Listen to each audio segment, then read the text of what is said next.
Sinabi ng Panginoon, "Lumapit kayo, lahat kayong nauuhaw. Narito ang tubig, kahit wala kayong pera. Lumapit kayo at kumain. Hali kayo, kumuha kayo ng inumin at gatas ng walang bayad. Bakit ninyo ginugugol ang inyong mga salapi sa mga bagay na hindi makakain? Bakit nyo inuubos ang mga sweldo ninyo sa mga bagay na hindi makakapagpabusog sa inyo?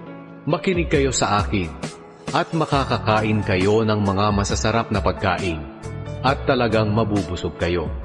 Lumapit kayo sa akin at makinig, para mabuhay kayo. Gagawa ako ng walang hanggang kasunduan sa inyo. Ipapadama ko sa inyo ang pag-ibig ko't awa.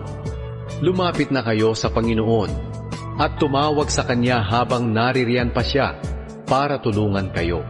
Talikuran na ng mga taong masama ang masasama nilang ugali, at baguhin na ang masasama nilang pag-iisip.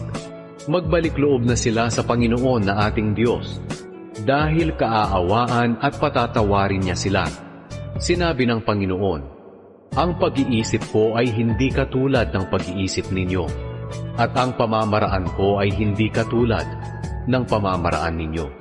Kung gaano kalayo ang langit sa lupa, ganoon din kalayo ang aking pamamaraan at pag-iisip kaysa sa inyo. Ang ulan at niebe ay mula sa itaas, at hindi bumabalik doon hanggat hindi muna nakapagbibigay ng tubig sa lupa at nakapagpapalago ng mga halaman para makapagbigay ng binhi at pagkain sa nagtatanim at sa mga tao. Ganyan din ang aking mga salita. Hindi ito mawawala ng kabuluhan. Isa sa katuparan nito ang aking ninanais, at isasagawa ang aking layunin kung bakit ko ito ipinadala."